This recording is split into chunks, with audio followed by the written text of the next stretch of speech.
Welcome, 16-bit hockey fans, to another rip of the NHL 94 podcast. I'm Len the Lengend, and in this one, I've had the pleasure of sitting down and talking NHL 94 and other goodies with Jesus Plays NHL 94.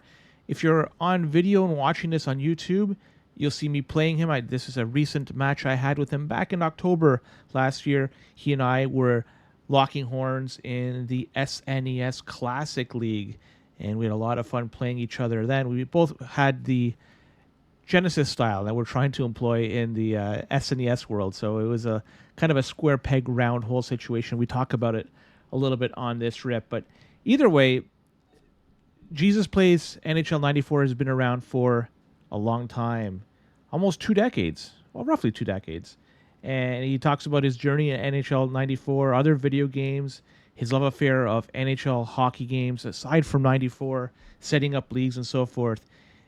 If you've been around this space for a while, you'd love to hear this. This guy is an absolute legend, and he is a gem to the community, super nice guy, and nobody could sport a beard as well as him. So I hope you enjoy this one. It's going to be a beauty. Stick around.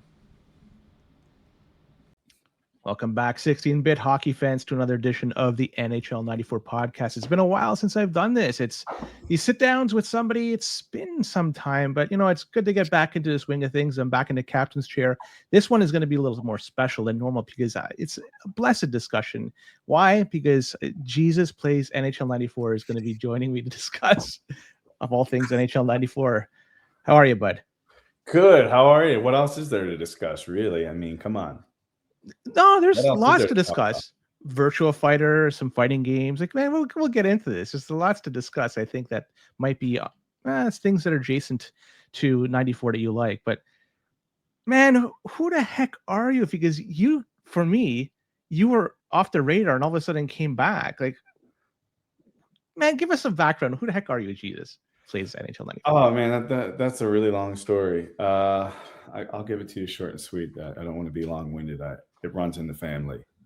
I can get carried away with stuff. But I love the game. So, I mean, there's chapters in my life where I've ducked in and out when life gets crazy, but I always find my way back because, I mean, there's nothing I'd rather do than play this game. It's something I've never really outgrown. Like peanut butter and jelly, I still find a way to eat it every week, and it feels like it's the same thing with the game. It just never gets old. Well, it's good that you're back in the swing of things, and you're just hot off the heels of a tournament in Chicago, the Roenick Rumble. What was it all about over there? Tell me your experience. Oh, it was a effing blast. Oh, you can swear. I don't give a shit. What's that? You can swear. I don't give a shit. Oh, yeah. You can bleep it out later. I don't care. I really don't care what you can. Yeah. Everything goes, man. I have my Blackhawks regalia on that I wore over there. Just got back from the flight about an hour ago. So that's commitment. Listen to that, ladies and gentlemen. The man just gets off the flight, comes on the podcast. Got me a fresh cup of coffee to keep me awake here.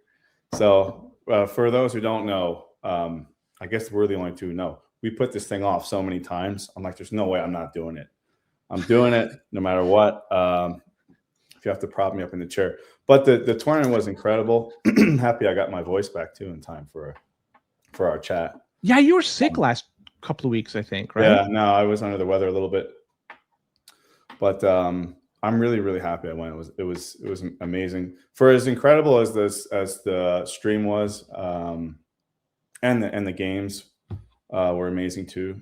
It was that much better in person. Huskies and DPS just and Sean, just the calls and the games were just amazing to watch. How did you do? Outstanding. I did all right for myself. For someone who's been kind of out of the loop and doesn't play like a tenth as much as I used to. I made the playoff bracket, and that's kind of about as good as I can expect.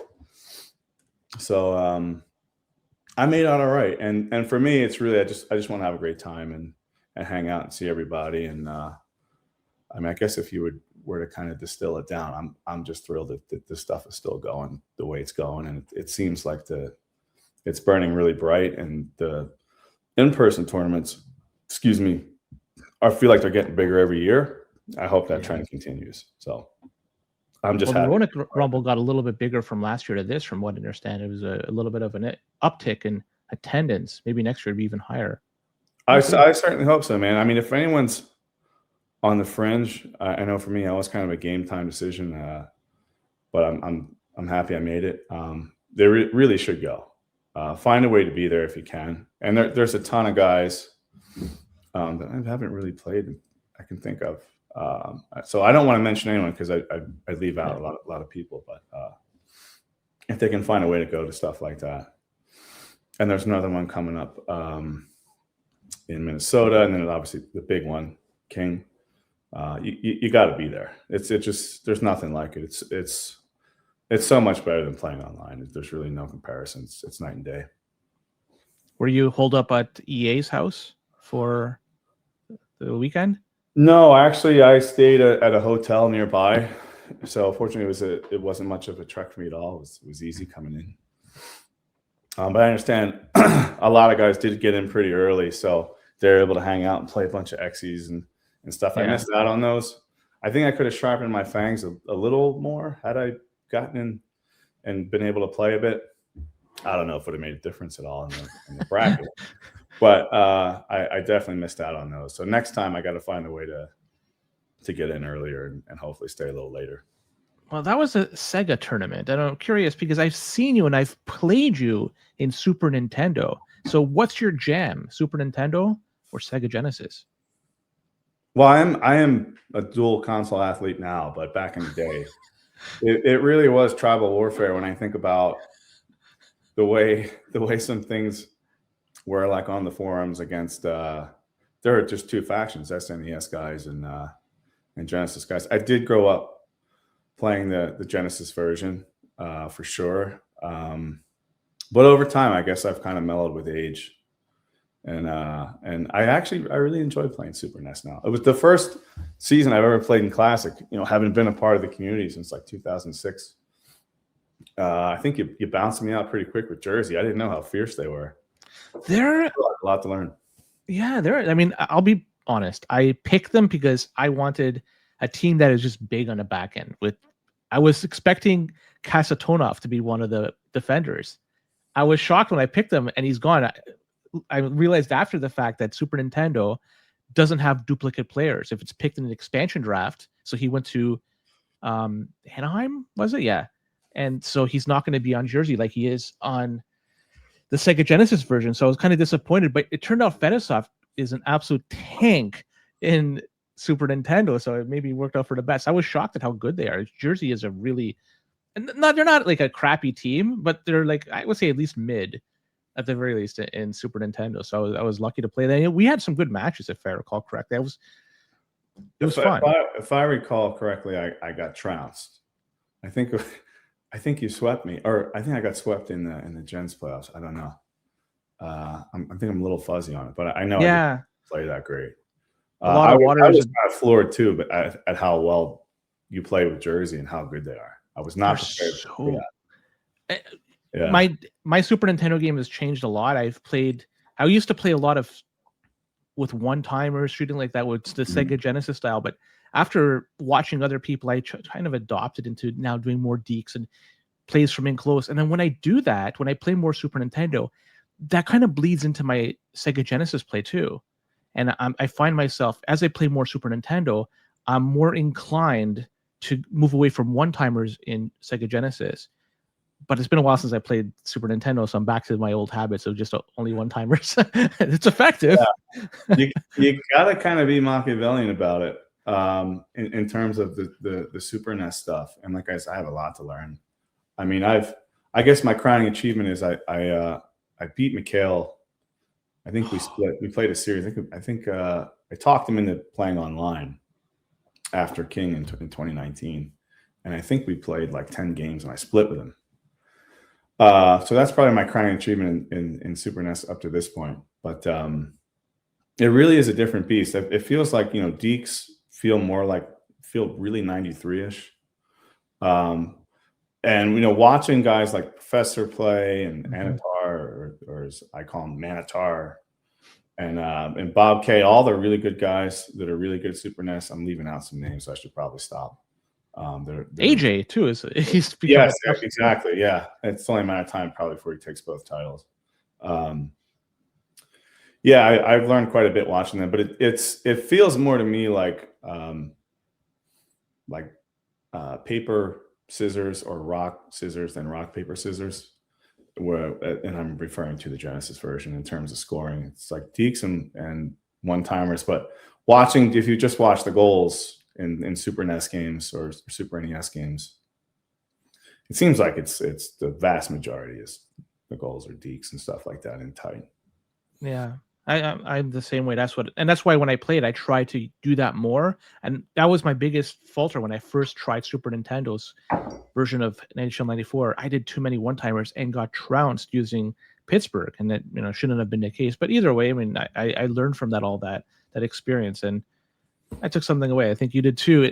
Mikhail, by the way, he is small world, a friend of mine. I learned this very recently, and I'd love to see him come back to the sphere, the space again, and just dominate if possible. At least show off what skills he has. Yeah, I haven't heard from him, or I mean, I don't remember anyone speaking of him at this past King at Free Play. But yeah, I mean, he's a legendary player. Won the first King in Vegas, which I did not attend. I totally forgot that I contributed to that. I remember Mikey. When I watch all the interviews you do on a smart TV. I've watched some of them multiple times. I forgot about that. But what was your contribution? Oh, I did. I totally forgot. I did a whole bunch of. I didn't do post-production stuff, like video stuff, but a bunch of assets and stuff leading up to it, and a little tidbit because I know he wanted to get Mark Lesser. Me and Evan, who created the website, right, way back in the day. He's not an active player anymore. Unfortunately, it'd be great to have him play too. That'd be awesome. But we wrote Mark Lesser a letter, and at the time, I remember thinking like, because our understanding of the game was really, I don't know what the word is, primitive. I guess back then, all the stuff we know about the game now, we really were totally oblivious to. But he was like Professor Falcon, I think, to me, and I felt like he's got the source code in a vault somewhere, and like, if we can just get a hold of him. We wrote him a letter. And but yeah, Mikey, I'm going on a tangent, but Mikey did get him and stuff like that. I totally forgot. There's so much stuff in the last 20 years, it's kind of a blur. A lot of pucks have been shot on goal. They're not. Yeah. So, what about the regular ROM or 2 versus 2? Which is the one that you prefer to play? It's tricky. I mean, 2v2 is, or 2-on-2. It's interchangeable. It's just the same thing. Is so much fun to play, but it's extremely difficult to get 4 guys going. So I feel like Vanilla 94, and there's been so many mods. I mean, I did roster updates for, I don't know, 6 years. I did a custom version of NHL 91. Maybe in 2007, there was a couple leagues we did at a website for that. So I do enjoy the mods. I actually really like the weight bug fix.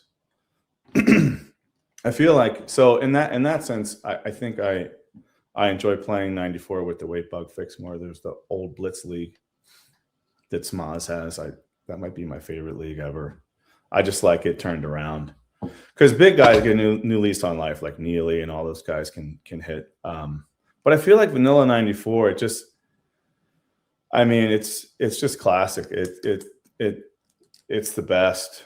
You don't need to do anything to it. There's no patches. There's no nothing. You just put the cartridge in the machine, turn it on, and play. So I'm gonna go with Vanilla 94. It's probably the best ever. It doesn't need to be improved. I know it has all its quirks and all these things and bugs in both versions, but it gives it character. It's what makes it beautiful. It's beautifully flawed. You used to play with one person in particular in 2 versus 2. Is that correct? With one, oh yeah, that's right. Well, that's because at one point we actually had a league. Well, who is it? Just for people who aren't aware. It's Dan, aka SO, which is an acronym for Shoe on Head, which is I didn't know that acronym was. Yeah. Okay. Really old joke. You can look it up if you want. Anyone watching this, if you actually want to look that up, that's really old. aka Cam Neely with a K. It's kind of a play on words.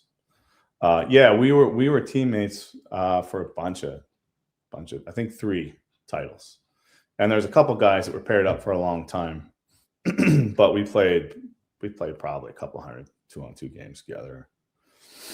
He's fun to play with. I've played it with him in the last 2 Kings, and he's a heck of a player. And my apologies to him, because he noticed when I play, I'm very fidgety. Like, I'm always shaking, like not really shaking, but like I'm animated when I play. Yeah, So, yeah. it feels like I'm part of the action, and I'm in the game. So I think it's kind of a distraction, and my apologies to him for that. Yeah, unfortunately, he was passed out in the last game we were going to play together at 2v2 live, but he was out like a light. He was dead to the world. Could not get him up in time to play, but he better be at the next one, man, to make up for it. So, it's in May. Love that guy. We're having the next King in May of this year, so it's been pushed up from instead of September. I think it's the weekend of May 1st, if I recall correctly. Let me just take a look at the calendar. Shoot, February, March, April. This is awesome audio. The weekend of May 2nd, 3rd, I think, is when it's going to be taking place. Yeah, so I will break all laws and all laws to be there if I can. I'll play that. No place I'd rather be, man. It's the best ever. Now, there's been a recent development in the world of NHL 94, and this is all thanks to Chaos. And I've documented it quite a bit on this channel, and he and I spoke for hours on end, and not just about this topic and a bunch of others, but the fighting ROM. He finally solved everything, all the issues, and the fighting ROM version 1 is now released to the world. Have you tried it out, and what are your thoughts, if so? I have. I mean, it's mind blowing. I mean, it really is, because for me, I don't know, maybe I'm too sentimental or something, but I think back to when we played the game, when I was a kid. I guess I had 93 first, which is a really great story when I first really got into it. Maybe we can touch on that later. Yeah, I want to hear that. Yeah, it was awesome. My introduction to the EA Sports NHL franchise. But yeah, it's amazing. This is stuff we talked about 15 years ago, 10 years ago. Like, what if we could add fighting to? It was just a passing thought. It's like, well, yeah, eventually, maybe. But yeah, and he made it a reality. I don't know if you saw the the forum post I made, but I replaced Mark Lesser's head with John. I saw. Okay. It's like, yeah. I mean, Mark Lesser did a lot, but he also did NHL 95. I think that was his baby, if I'm not mistaken. I think Mark Lesser did. So I had to put. He hasn't done anything for 32 years for NHL 94. Now we have somebody that's come in and modernized it, bring it back to its former glory the way it should have been. Because NHL decided to take it out.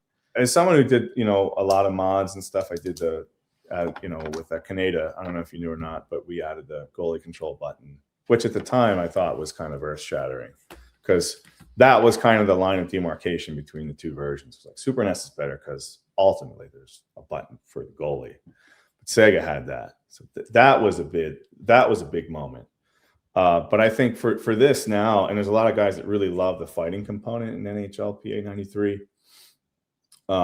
It's probably, the single part of it that stands out because it's so easy to score. I ran a 93 league like forever and a day ago. This is probably like 2006.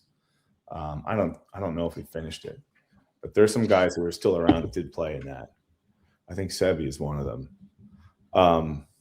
But the way 93 boils down is just so easy to score with Dekes, and there's no goalie control, so you see it coming right across the blue line. If you hit a man in stride and breaks into the attacking zone, it's an almost automatic goal.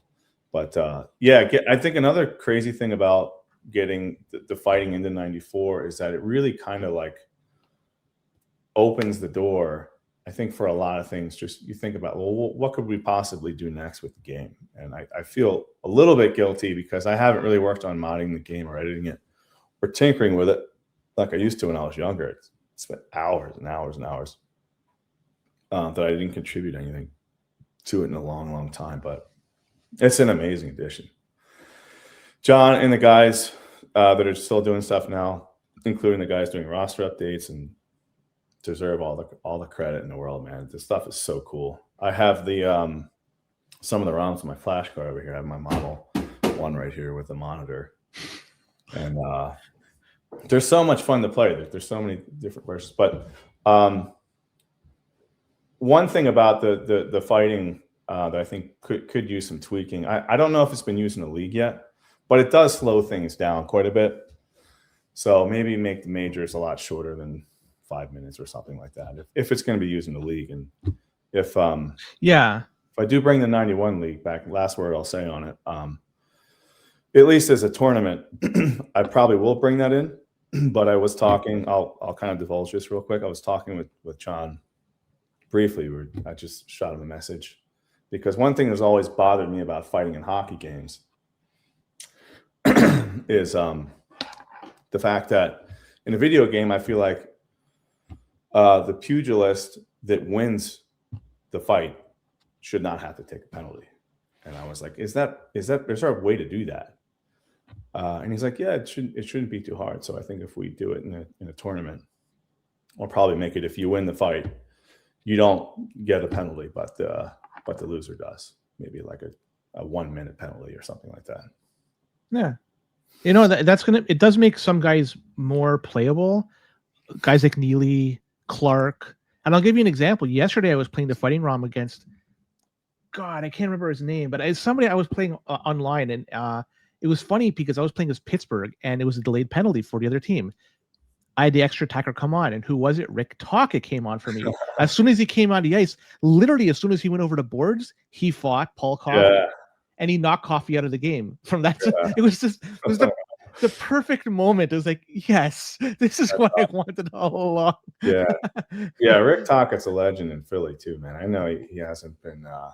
I know he still kind of considers himself to be a flyer, but he's a legend in Philadelphia. Him and the late Peter Zezel and those guys in the 80s and the 90s. Yeah, he was a hell of a player too, man. Wow. Zezel's a great guy. I mean, was a great guy. Yeah. Like, did you hear the story about he was traded from Vancouver to Anaheim?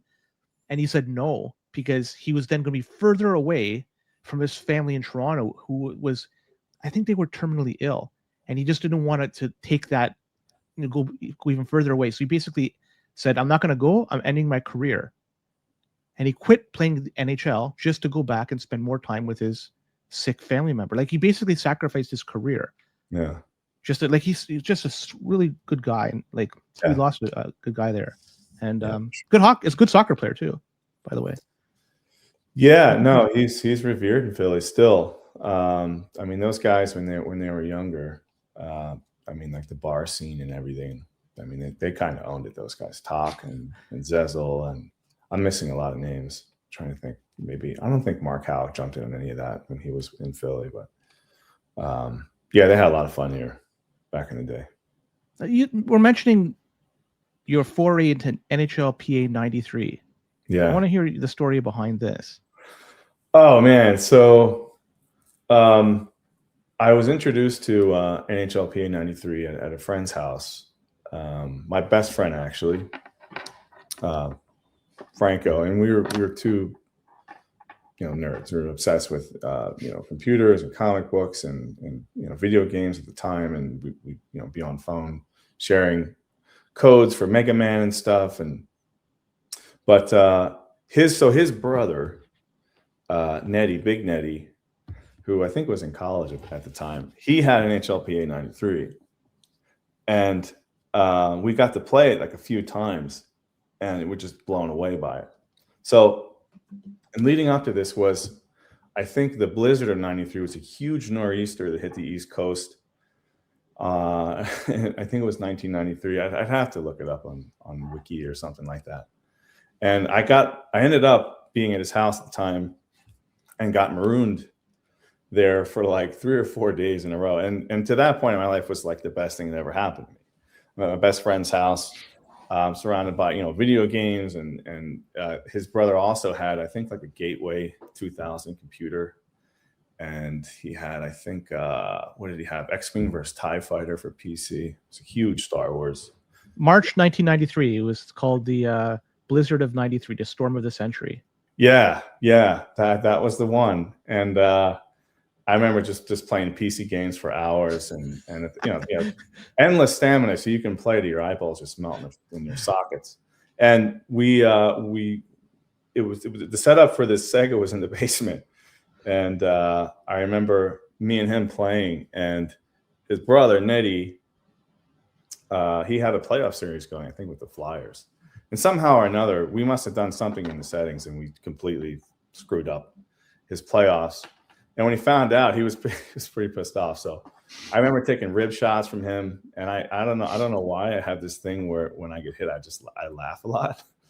It's something it's all I've always been like that. I remember laughing hysterically while he's like pummeling the two of us. We're screwing up his playoff series, but I remember, just playing in the snow for days on end and playing NHLPA 93. We'd have like lightsaber duels with wiffle ball bats outside and stuff, and then we'd come in and play for a few hours. And my main team, which I knew nothing about, the Bruins at the time, was Boston. So I just mained them, and we probably played, I don't know, man, we played maybe like 100 games or something of this 4 days, and Adam Oates was my guy. I never moved. I don't even know if I knew how to edit lines, but he stayed there. And I probably played, I don't know, maybe 80% of the games with Boston.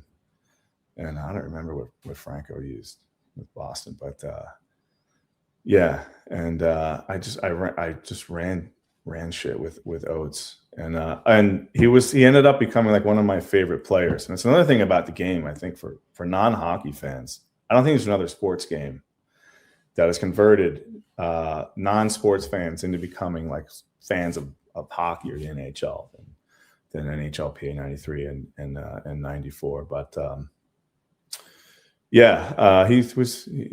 he was my best friend at the time, and we played and leading up and then into 94 and stuff like that. But he actually he's done really well for himself, and we were both obsessed with Indiana Jones as a kid and all the Lucas stuff. Really ended up becoming an archaeologist. Holy shit! Which is not nearly as cool as being Indiana Jones, apparently, but he actually is now teaching at MIT. So yeah, that was my opponent growing up, pretty much. So you never did play the NHL hockey, aka NHL 92, then for the Sega Genesis. That your first exposure to this franchise was 93, right? Correct. Yeah, I picked it up, I guess secondhand at I don't know if you guys had Funcoland in Canada. I don't think so, but okay, it was the used video game. Yeah, franchise, kind of a turnkey business, and they were the first, I guess I would say, national company. Though I don't know how far-reaching they were in the States, how many locations they had or anything like that. But and we used to call them "fuck no land" because you'd call and ask for the game, and say about it. But I'm pretty sure I picked it up there a few years after 94 came out. And I actually, in many ways, prefer 92 over 93 in some aspects. It is a little crazier. I played in the 92 league. I want to dive into. Because I adore NHL 92 just because it was my first exposure to this franchise. And so it nostalgia is just off the charts for me. I do recognize there are huge faults with the game. It's, I don't want to get into it. However, running a league for this, I want to hear the experience, how bad it must have been, because that's another game where you can just do a lot of dekes. You could shoot from the slot and just get goal after goal. It's very difficult to defend against. So I want to hear, like, what was the experience for running this league? So I didn't run the league, but a long-standing community member who actually played 92 offline and online for a long time. And this league actually predates the forum, which I think was opened in 2000. Wow. So the name of the guy who started was Jeff, aka Dead Meow. We haven't seen or heard from him in a long time. He had some serious health issues, so I hope he's doing good. I haven't heard from him in maybe I don't know, maybe 8 or 9 years. But he ran the league and actually ran the first NHL on the subject of Jeff. He ran the first NHL 94 tournament, though I know the Finnish guys, they had their own thing going on. But in terms of like an open public tournament, the box scores for that tournament are actually on his forum, which is the Genesis Pro Sports board. It's still there. If you want to check it out, I could get the link for you, the URL for that. But he ran a 92 league. I probably played 2 seasons. A couple other guys who are long-standing community members did as well. We were talking about Dan, aka So. Yeah. He was in that league as well. So a lot of fun. But yeah, there's some big flaws in the game. The amount of fights is just ridiculous. And the problem is when you get in a competitive environment, everyone's looking for things to exploit to win the game. And they just find a way to get everyone off the ice with fights. Because you can fight after the whistle. Just check after the whistle. Bam, you have a fight. And it can get ridiculous at times, but it is a blast to play. I love that game. It's great. And the opening music to that too is, to me, incredible. And 93 is fantastic. 92, in my opinion, is better. Man, it's really close because, yeah, I could cut a rug to the theme of 93 for sure. Oh, it's fantastic. But yeah. 92, it's for me, like I said, the nostalgia is off the charts. And yeah, dripping with 90s, man. Just soaking wet with 90s. Yeah, 100%. Yeah, now, absolutely. You've been around 94 for decades. This competitive online, even in-person type setting. I'd love to know, pick your brain, how has the game evolved over the years? There's so many ways to answer the question. I mean, competitively, obviously the mods and stuff like that, all the hacks. There's so many different people who've contributed. It's bewildering. I mean, it's really hard to take stock of it all. In the competitive scene, there's quite people who could answer that question way better than I could, because I just don't play nearly as much as I'd like to. On the mod side of things, probably the same thing as well. I used to do a tremendous amount of mods and roster updates for years. I haven't really been active in it. I would say it's evolved for the better. There's been peaks and valleys in I guess in the community activities. I think one big thing, and I was actually chatting about this a little bit at Rorum earlier. It was yesterday. I'm losing track of time. It was yesterday about when Mikey did the documentary, which is amazing. And the first King of 94, it really did inject a whole new kind of energy in the community that just wasn't there before. And I think he deserves all the credit in the world for doing that. And obviously, the guys are still running it now too as well. Mm-hmm. But that was an enormous contribution, because I feel like at the time things started to wane a little bit. The community has never been toxic, and I think everyone's been really good at policing each other and stuff. People, things do get heated, but it's never really boiled over, at least not to my knowledge. There's been maybe 1 or 2 guys that aren't really around anymore because of that. But yeah, I feel like the public tournaments, in terms of the evolution of the competitive play, have totally changed things. Yeah, to put a face to a name and sit next to somebody that you've known of, maybe not on a personal level, but known of for 10, 15 years is really special. And it's not lost on me. I don't lose sight of how cool that is. It's amazing. So then, just picking back off that, what would be the most memorable tournament physical that you actually attended that you were involved in? Oh man, I could say the last one was amazing. But seeing, I would say in 2019, being at Waves was the only other one I attended, because the border was closed during COVID. Couldn't go. Mm-hmm. Though I did play in one of the Sochels, which was great. I think probably 2019. Seeing that, was a Game 7 overtime with AJ and Raph on a giant screen. Man, it doesn't get any better than that. It was just phenomenal. So, and I have a whole bunch of other ridiculous stories, personal stories that I probably shared from the event. They're really funny. And I remember we did play some 2v2 after, or 2-on-2 at the hotel room, and I busted up AJ pretty good. I had him laughing pretty good. That was a big highlight for me. So yeah, and it was a rough day. You know, you lose a game like that. It's just, I know. But man, did he ever bounce back? Holy smokes! He has been on an absolute tear since. Yeah, and nobody could dethrone that guy. He's so darn good. So then you played a number of players, both online and in person. Do you have one person in particular that you absolutely love, you adore playing with? Oh no, I don't know. It's hard to say. It's really great playing you, Len. Honestly, it's refreshing to see someone who's gets that juiced about playing.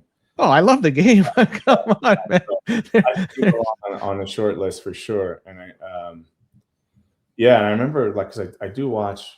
I watch all the video, all your uploads on the smart TV and stuff, like during lunch and stuff. You're the one. Thank you for you for watching them all. That's me. Yeah, so he's over the place. We have a channel for our dog, so sometimes I forget I'm logged in there. So if you see he's coming from like a dog channel, that's my dog. No, it doesn't show. It doesn't go into that level of detail. Yeah. That's awesome. Man, I'm totally forgetting the nature of the question. I'm all over the place. So we're asking who's your favorite person to play with, or in. I'd leave so many people out. I mean, the guys that started playing 20 years ago.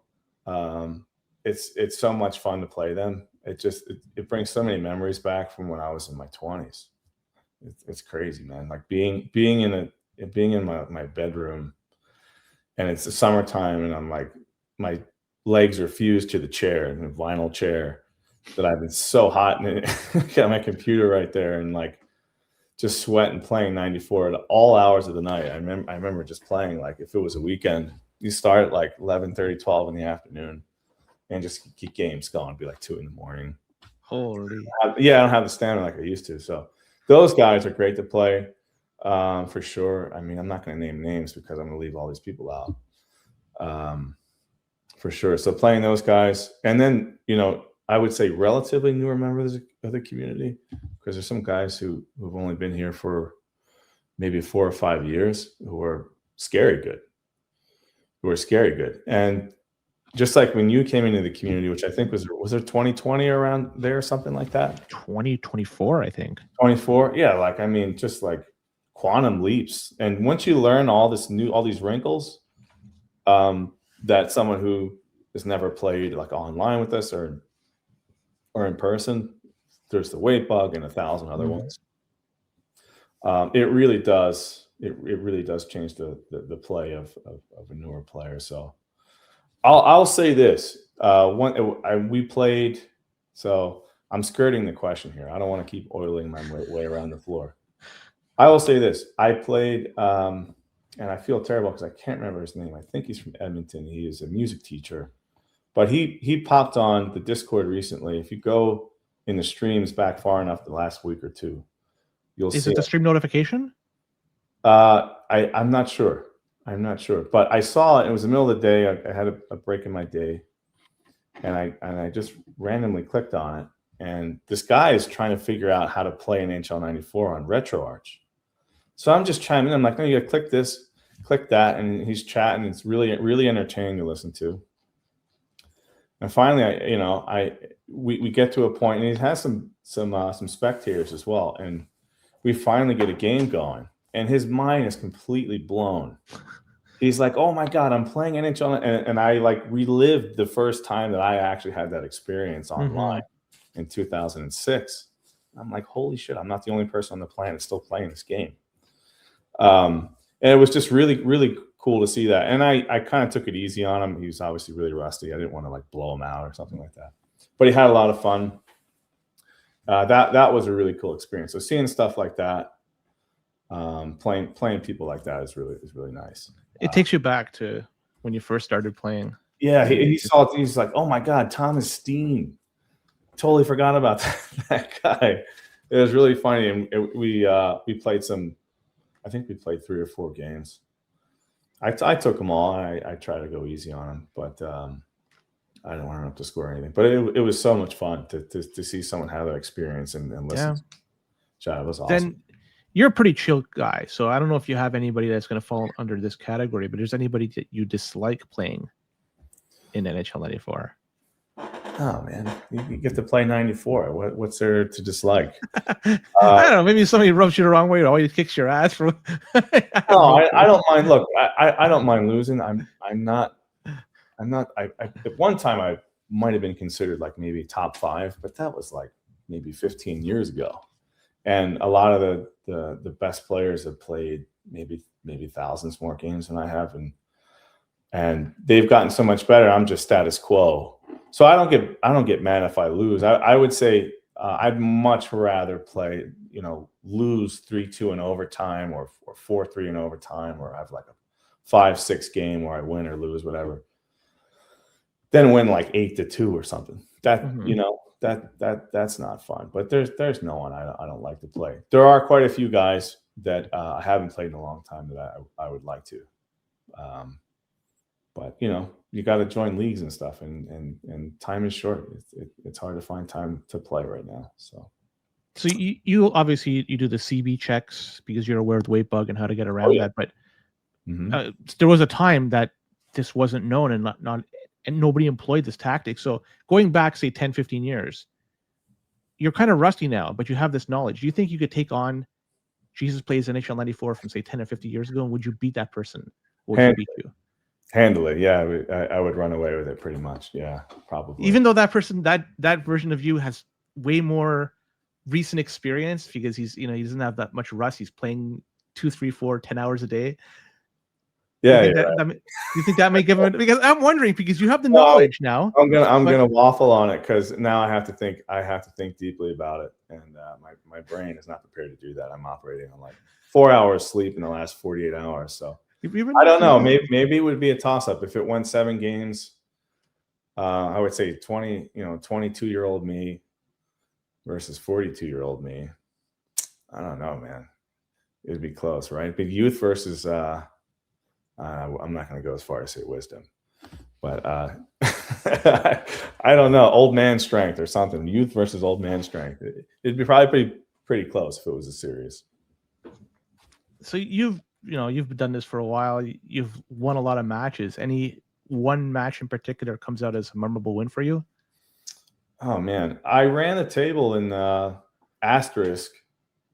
AJ was not in the league yet. He won the next year when he joined. And I don't believe Raf was either, but there were some really good players in that league. Names you might not know that are still considered to be some of the best players ever. I think KG Man was in there, but I ran the table. I won 20 games. I was undefeated, and I won the cup in the NHL91.com, which is NHL 94 with 91 rosters, not to confuse the two. And then I was like, all right, I'm not playing next year. But I didn't feel right. So that was pretty cool. Those games are actually on a YouTube channel I no longer have access to. I lost the handle. Excuse me, not the handle, the domain name that went back to the registrar. I forgot to renew it. It's a 90-day window, and I guess I was just lazy on it. But I can't access that YouTube channel anymore. But there's still a bunch of games and stuff on there. And that final series, including the final series that AJ won against Freddie, aka Friday, is on there as well. Yeah, I guess that would be up there. And I think I might have won a Blitz League way back. Or I was in the finals, or I think I won one with Ottawa. It was a draft league, and I had Neely. I remember I kept him at center the entire season pretty much. So he's so good. Too. Yeah, with the weight bug fixes, he's dynamite. Sure. Even without, just if you could get around his lack of mobility, his shot is just so overpowering. And if you could just get guys, some wingers, to dance around with the puck just long enough, they could. As long as he's not carrying that rock, you know what I mean. Yeah, he has no ability to do that. You gotta have some creative wingers that are able to just keep defenders off, and if you could do it long enough and just exploit Neely's shot, oh my god, the guy's dynamite. Yeah, I don't see him played often on Boston. Of the guys that are in, I was in Classic B this past season. I don't remember who. So I know I played some games against Boston. I don't think I saw Neely in the starting line. I don't know if any guys in A experiment with him. Him being in the top 3. But yeah, they're a powerhouse either way. Boston, and it wasn't. I feel like back in the day, Boston wasn't considered to be that strong the way they are now. But if you look at the tiers, like, yeah, they definitely belong up there. They're a team. Well, on either with the weight bug in consideration, then Sweeney becomes close to an elite defender, right? He's 4 weight. So yeah, no, absolutely. Sweeney and Donato. I mean, that they're like weight bug. And Juno. Gods, Juno. Yeah. Do you know what I mean? They could do it. They have a lot, and you could even have Oates out there, right? There's lots you could. Yeah, my guy, my main man, Adam Oates. I was obsessed with him, man. Like, because of '93, NHLPA '93, and he was kind of an enigmatic player.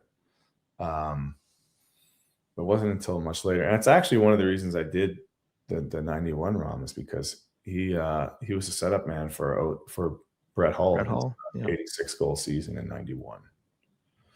So yeah, the two of them had amazing years. He would never have gotten those goals without Adam Oates. Not 100%.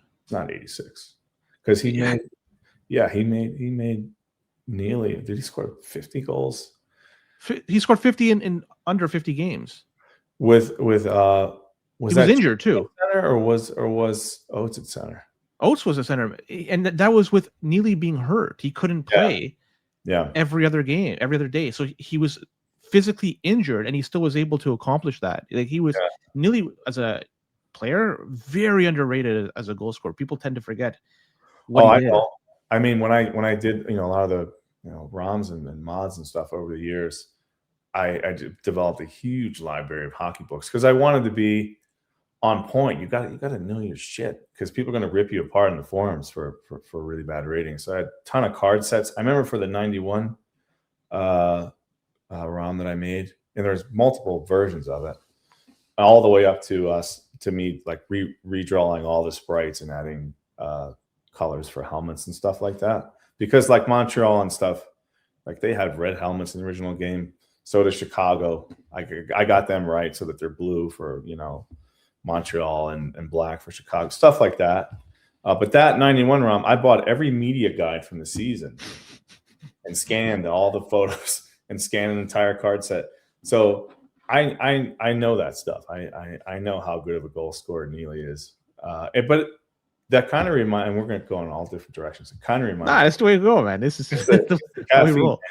It kind of reminds me of Lemieux though, and the '91 season leading up to their first Stanley Cup, because he was thought that his career was greatly in jeopardy, and that was before, I think, non-Hodgkin's lymphoma. He had a huge back issue. Yes, and he was expected to miss the season. Came back in the playoffs and won the Conn Smythe and shattered the Cinderella aspirations of the North Stars, winning 8-0. I made a video of that with the game. They had no business being there. Yeah, I made that I forgot about that. I made that way back in the day. It took me forever to splice the audio and everything to make it seamless, but I think it's still on YouTube. I think you've posted that not too. I recall seeing. I remember you posted that on Discord, so it is still around. I'm fairly certain. It's still up there. Yeah, that was a main feature for the website, and at the time, I remember for NHL91.com, Greg Wyszynski, who's Puck Daddy. I think he still is a blogger / journalist for hockey, but at the time he was writing for Yahoo Sports. I remember he picked it up. The video is like 17 minutes, and I tried to use it to get some more traffic on the site, even though I did have robots TXT and the Unix shared hosting package at the root, because I was always paranoid that the EA would be like, all right, we're shutting this down. Electronic Arts would be like, enough of this. You guys are playing this game, you should be paying for it. But yeah, he penned a column about it and shared the link, and man, the traffic blew up. I think we got from nothing except for guys who played in the league. I think we got I don't know, man. In a week, we had 30,000 hits or something because of the videos. It was pretty cool. About time that somebody else picks up on what's being done and creates some new traffic. There's a lot of new guys joining the league not too long ago. I think it's because the fighting ROMs creates some new interest amongst older people. They see that the fighting is there, it's getting a little bit of publicity, and man, oh man, it's good to see some new blood. Yeah, deservedly so, man. I mean, it really should. I know Halifax, Daryl, does a lot on social to try to get the word out about stuff like that. I mean, I don't have access to, I did the NHLPA 93 website, it's still there, NHLPA93.NHL94.com. I did that with Evan's permission, I don't know, 20 years ago. It's still there. I think the league results might be there too. I don't know. It looks like the old site. If you check it out, it looks like the old 94 site, but it's maroon or red instead of blue, I think. But yeah, no, Daryl does a lot to get the word out. I've done a lot of 2-on-2 videos. We're doing the 2-on-2. Yes, lately you've done a ton to try to get the word out and get more people into play. I don't know if it's been effective because I don't have access to, the analytics. I don't know what kind of hits the site gets. And these days, forums they're just kind of out of time. I don't mean like, I just mean that the era is kind of over and everything's moved to instant messaging now. So I don't know how you measure that on Discord. The number of people joining, I guess. Yeah, you go look at the welcome channel. Welcome. Yeah.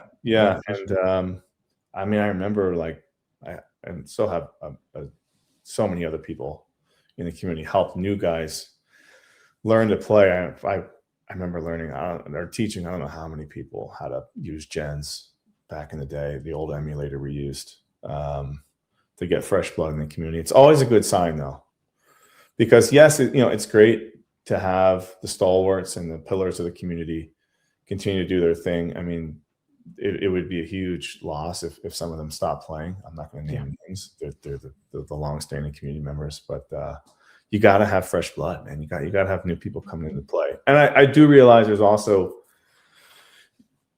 kind of don't want a situation where there's a massive influx of new players and it could create kind of something that becomes really hard to manage.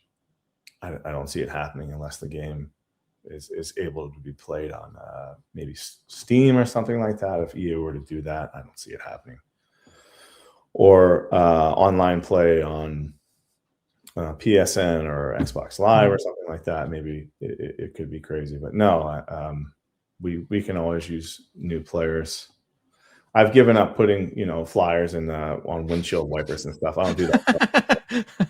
But back and for guys used to come in to play, I was almost like a Jehovah's Witness for 2-on-2 back in the day, because I would try to indoctrinate them as soon as we'd play like a game of 94 and they'd figure it out. I'm like, you got to try this thing. It's called 2-on-2. Everyone's playing it. It's amazing. It's 4 people, and before you know it, we're playing. And back in the day, it was really easy to get a game going in 2-on-2. There was always at least 5 or 6 guys available at one time or another to play. So yeah, I don't know. I'm doing what I can with 2-on-2 to get the word out. I think the tournaments help a lot too, right? Like King, and I know Halifax has done podcasts and stuff. I'm trying to set something up in Philly, see if we can do a tournament maybe later this year or next year. I think that does help a lot. It does help a lot. But the fact of the matter is, at least in my own opinion, I think there's a lot of guys who look at games these days, guys our age, maybe a little older, who it's kind of a thing, where you come home after work and you're beat and you just want to flop on the couch and you got your controller, it's wireless, you hold it, turn your console on, and you just kind of space out for an hour or two, have something to eat. Those kind of guys who if 94 was available on those platforms would probably play a lot. But it's just hard to reach those guys. I mean, case in point, there were like four new guys at King. There's like a squad from Pittsburgh, which is interesting because Pittsburgh was the NHL 94 capital of the world for a while. We had a map going and you could see all the pins for everyone. And like Ace McGee, and they'd never played online or really heard of the website until they heard of King. And I'm like, where have you guys been? Like playing in a cave for the past 20 years? Like, it's the first thing that comes up if you Google NHL 94. Have you never done that? So it goes to show you there's probably still a lot of people out there. Maybe I shouldn't say a lot, but a considerable amount of guys out there who love the game, and if they knew, they probably would play maybe at least a game or two. I don't know if they'd stick around, but at least a couple games online or try to get it going. And then there's a huge, I feel like I'm going on a huge tangent, but then there's another giant group of people who just like to play single player, right? And there's always those gamers that really aren't into multiplayer. They love the single player. But yeah, because I mean, case in point, you look at some of the ROMs that get released, right? Like there's a roster update every year. I think I did 2010 to 2015, the regular season, the playoffs. But the guys who are doing them now are just, they're so good. And you'll see like, 10 or 15 people comment and say thank you and great job and everything. And there's like 600 downloads. Yeah. So I'm like, there's a lot of people playing the game that are not playing in the community, and they just enjoy playing it. So there's that too. There's that aspect of it, I guess. Do you feel that EA dropped the ball with NHL Rewind by not allowing like consoles like Xbox or PlayStation to allow for an online play? Like you talked about Xbox Live, you talked about PSN. I mean, it seemed like that would have been a no-brainer. You have the infrastructure there; it's put in place. It didn't seem like it's that difficult to put in some sort of net code that you could. I would say dropping the ball isn't going far enough. I mean, they punctured it with a chef's knife. Really, like, how do you not add online play to the game? And for me, as soon as I heard that, I remember we were all. Well, I guess what year was that? Was it 14 or 15 with Rewind? Let me take a peek. When it first I have. I thought it was later than that, but 2020. Yeah, wow, I didn't realize it was that recent. I know a lot of guys, like I think Smaz and a couple other guys got credited for doing some stuff that was borrowed by the team that did Rewind. No, but it was criminal. I remember watching news about it like a hawk and being like, are we actually going to get what we want? For once, are we actually going to get it? We're going to get 94. You can play it online on Xbox Live or PSN. Steam would probably never happen, and the original teams, and there's leaderboards, and there's stat tracking, and we're going to actually get it. And the second I heard, it was like I was going to have a mild heart attack. It's like, there's no online play. I'm like, well, why bother? I think there is a workaround for PSN. But I don't have PSN. So I think there is a workaround. Some guys do play sometimes. I don't know what the experience is like. I don't know if it's that big of a deal that I don't think the rosters are intact, are they? I think it's locked to 2020, and they haven't updated it. I think it's well, I mean, like, are they? The rosters aren't from 94, are they?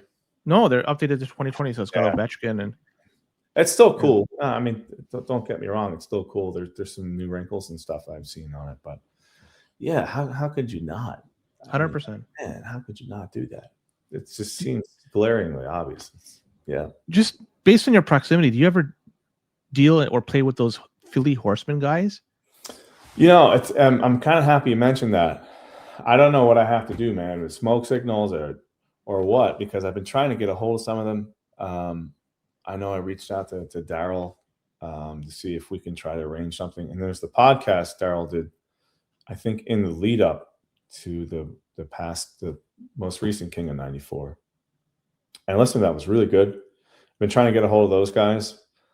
Seems like there's some other people in the community that would be potentially willing to attend, which is awesome. I've floated doing a live draft. Obviously, we'd have to figure out a whole lot of logistic stuff, but that would probably be pretty fun. Doing a live draft, getting it. We need a couple of flashcards, maybe 5 or 6. But that would be pretty cool. I don't think there's ever been a live draft in 94, but that would be fun, a fun wrinkle on things. I just can't get a hold of those guys. I've been trying for a few weeks. I've also kind of thought about like teaming up or trying to team up with the Flyers Wives Fight for Lives Carnival. They're charity that the Flyers have had for 4 years, or as long as the franchise has been around.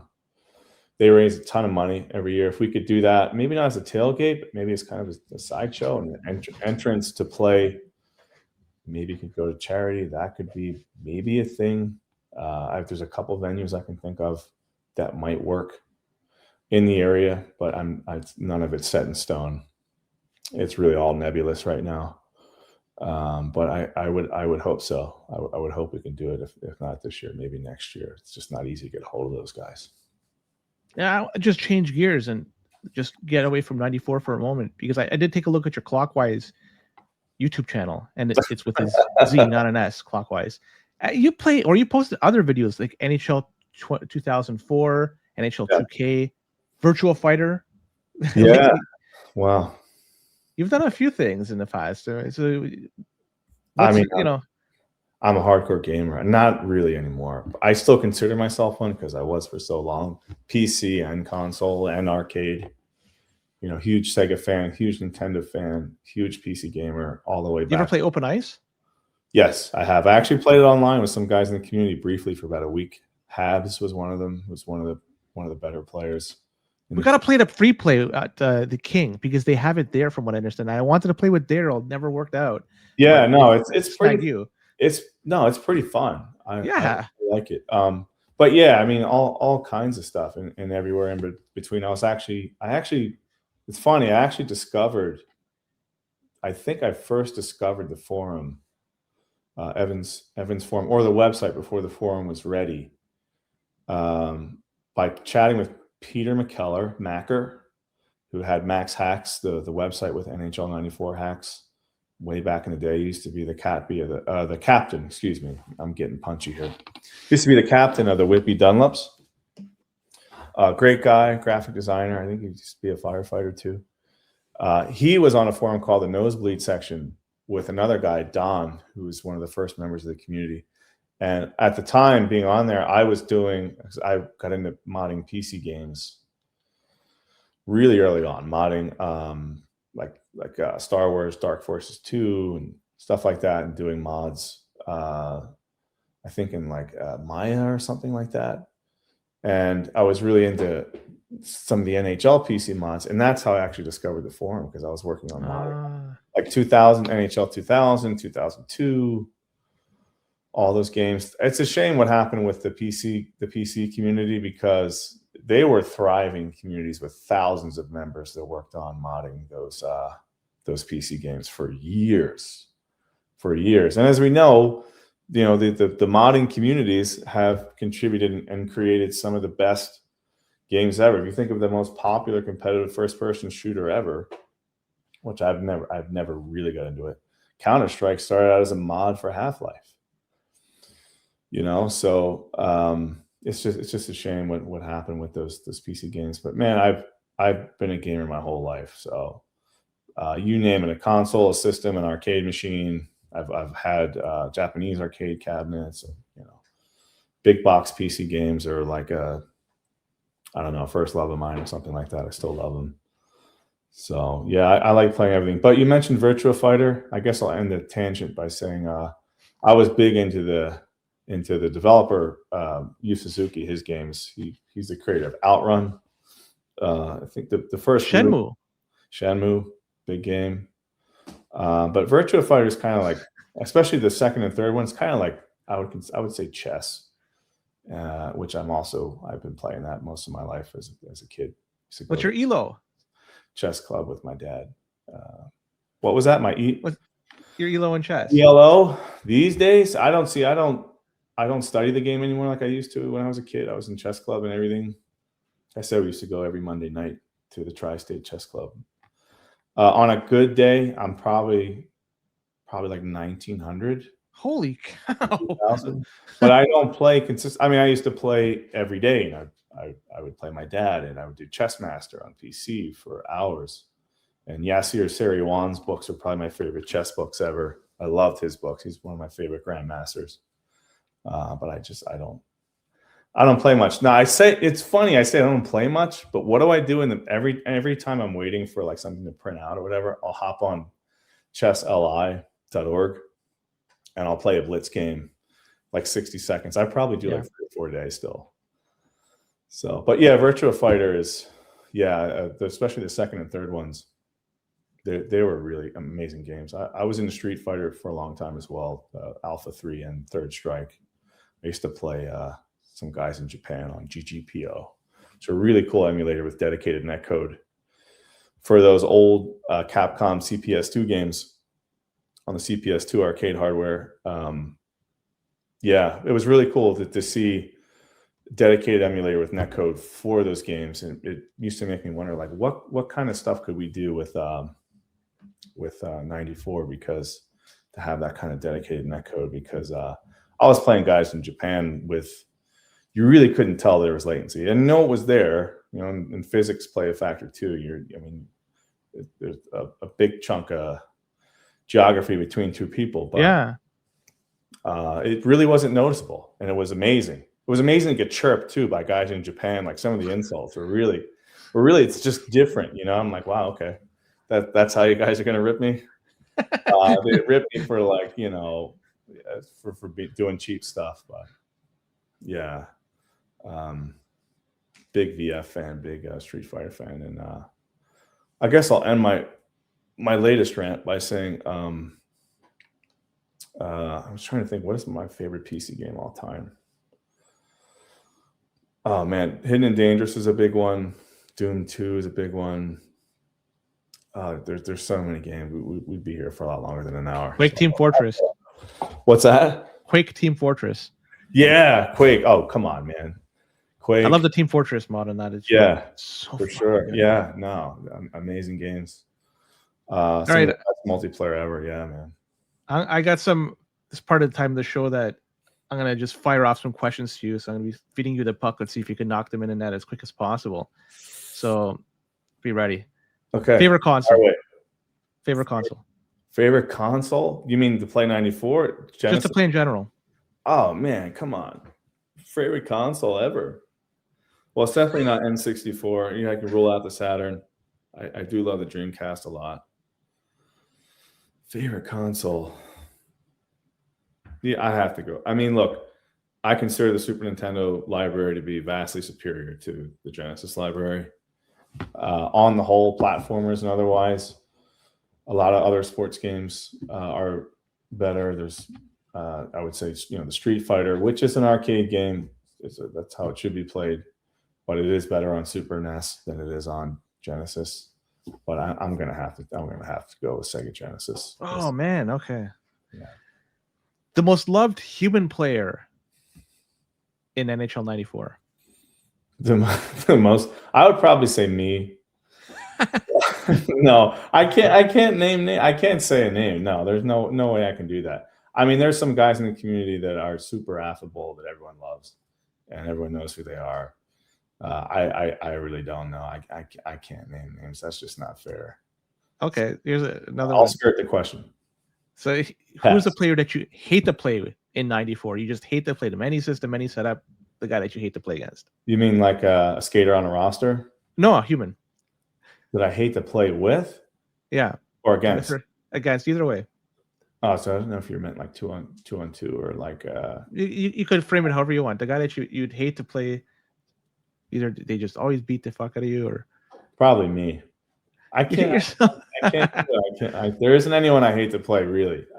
There's only one guy in the community who will remain nameless, shall remain nameless. He wasn't a grammar Nazi. He was like a Waffen SS grammar, and he was just so rough on the forums. Like, every time I'd have a typo, he would just chew me out. And I'd be like, man. But he's not around, and I've never actually played him, and he never ever played online, so he doesn't count either. So, all right, we can't say anybody. Who's better in 94, Roenick or Bure? That's Roenick. Yeah, it's Roenick. To me, at least. Yeah, he holds the title. Yeah, I know people would say Mogs, McGillney, Bure. I mean, no, it'll stay with Roenick, at least for me. That's the lens that I look at the game through. So the hold move, like pressing A on a Genesis controller, is that cheap? I'm really confused right now because I'm wondering, have you been scouting me? No, because I love to do it. I'm a big proponent of it. I love doing it as well. One of my favorite things to do, and it works really good in 2-on-2 as well, is to hook semi close to the boards and then it just can't get away, and then you staple gun it right through the boards and retrieve the puck. Is it cheap? Maybe. Is it super effective? Yes. So it's great. I love it. They don't call it often either. So I love hooking. Favorite team to play with in '94? It's got to be the Whale, man. It's got to be the Whale. I love the fact that the Whalers, they don't really, they don't excel in any particular area, but they have really fun kind of role players. Verbeek has got decent shot power, so you got that, but he's not fleet of foot. You got Sanderson, who's got some wheels. He can skate. The third forward is, I don't know, crapshoot. I remember I was at Row Rum, yesterday, and played some matchups with Hartford, and I'm like, man, I cannot pick the third forward. And it looked like I was stalling. I'm like, I just can't make up my mind. Yeah. But Yake is a pretty popular choice. Nylander, I'm going to toss Nylander. Yeah, I used him, I think, for a game or two. But their D-core is strong too. Zarl's back there. You got Zarley Zalapsky, with all-time great hockey names. Yeah, Double Z. Yeah, Beak or Adam Burt. Why did I say Beak? I was thinking of Pat for Beak. Adam Burt is serviceable. I really like the makeup of the team, and it's the friggin' Whalers, man. I mean, come on. I would say the Whalers, or I'll just say the Whalers. Just leave it there. We'll say the Whalers. Do you have a team you hate playing with in '94? Yeah, I do. It's probably St. Louis. Really? Yeah, no, I wouldn't say I hate playing with them, but I don't. It's funny. I feel like I play better with them on a Super NES. I just don't have success with them on Sega. It seems like every time I play with them, I find a way to lose somehow, one way or another. I find a way to lose by a goal or two or something. Hull is notorious for missing the net at the most inopportune times as well. I know there's guys who can really, I mean, obviously, but some of the better players in the community can do amazing things with the Blues, but I'm not one of them. I'm not one of those guys. Who's the most overrated player, not human player, but like the actual player in the game in NHL '94? Sean Chambers, but he's a 1 overall. So, no, he's in '93 though. Yeah. Who's the most overrated or underrated? Yeah. Sorry. We'll do both. We'll start overrated first. Overrated. Oh man. So you mean the actual rating, not the in real life, like their season? Yeah, like somebody like a Gardner comes to mind for me. Like, is you just great skater but can't shoot. So, like, he's just like, I can't use him. I think he's an overrated dude. In real life, he's a great player, but just in the game, people like. But I think that, man, there's so many ways to go about it. I don't know. I'll go underrated first. I'm making a real habit out of skirting the question here. I'll probably say Phil Housley is pretty underrated. Underrated, eh? Yeah. No, I mean, he can do stuff. He doesn't have the shot. But man, I feel like, and this is my own experience, so I'm only speaking for myself. But I feel like just going coast to coast with a defenseman, I've never had more success than I've had with Phil Houskey. He unlocks offense for you, and in the most recent season of Classic, I had Winnipeg in Super NES and Sega, and I had fun with that, having him back there, just going coast to coast, trying to deke goals and stuff like that. So I would say we'll just give it to him for the sake of brevity. We'll give it to Housley. And then most overrated, man, it's so tough because I think that kind of it's so tough because you look at the draft league, some of the guys who would consider to be overrated, underrated. Coaches just find a way to make things happen with them somehow or another. Even still, it seems like there's some forwards that just don't get a lot of love that have found a way to make waves in some draft leagues, which I'm not really a part of right now. Most overrated, I'll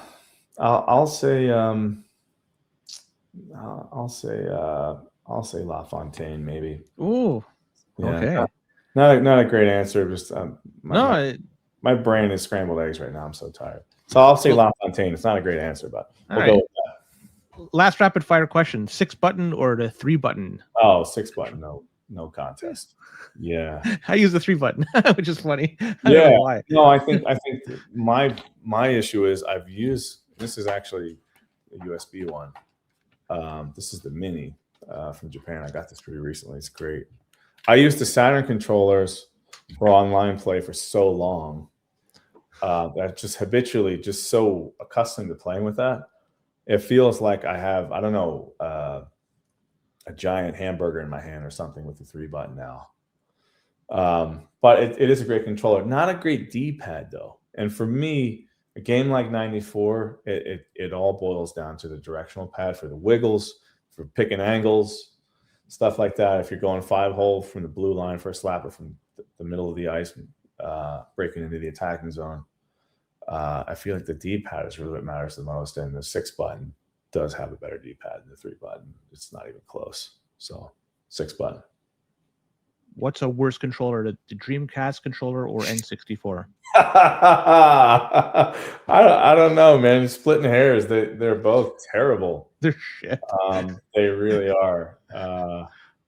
Wow. And then there's the VMU port for the Dreamcast. Yeah. It's like a docking station for a spaceship or something like that. It's so weird, man. Which one is worse? Oh, yeah, I don't know how I played GoldenEye a million times with that controller, man. It's such a bad controller. I don't know how I did it. But it was an innovative controller. You got to give full marks to Nintendo for innovating, though, if you want to call it that. The worst of the two, I would probably say, and I played a lot of. At one point, I think I had almost 200 Dreamcast games. Holy cow! I was big into the system for quite a while. Capcom really saved, I think, because Electronic Arts pulled out on that after the Saturn. I'll give you a little bit of history, a little bit of Sega history. After the Saturn was released and Electronic Arts developed some of their sports games, my understanding was it was for whatever reason it was developer hell on that platform. So they're like, we're screw you guys. We're going to go to PlayStation, and we're not going to do anything with the Dreamcast.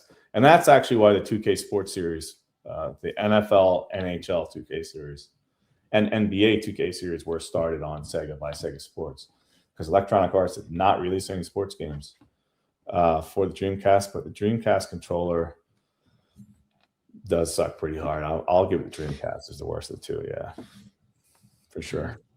That's it for the rapid fire questions. I do have one question. You could elaborate a little further if you want. If you could change one thing about the game, anything, we're talking NHL 94, one thing you could change, what would it be? Fighting. I already got that. Yeah. So, yeah. There's nothing to change. It's perfect. I would say the game is perfect as it is, just like, it's beautiful with all its flaws the way it is. The vanilla 94 without any updates or anything. Doesn't need anything. But one other thing,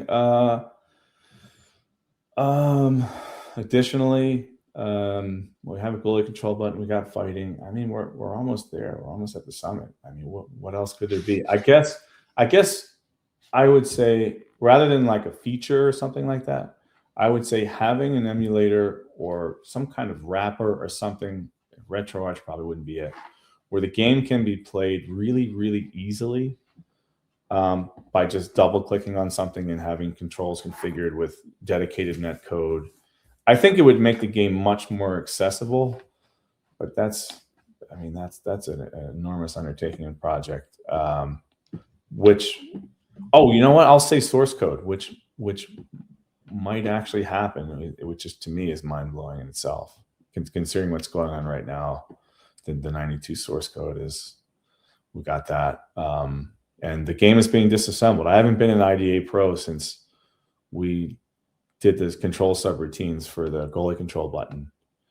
But I do check the ROM hacking, I guess, subtopic or group there. That's the Discord. There's crazy stuff going on there right now. I can't wait to see what that's going to look like in 3 or 4 years. It's going to be pretty cool, man. So there's some coding. coding wizardry is going on in there, man. Like, just Yeah. Yeah. It's Good thankful that stuff.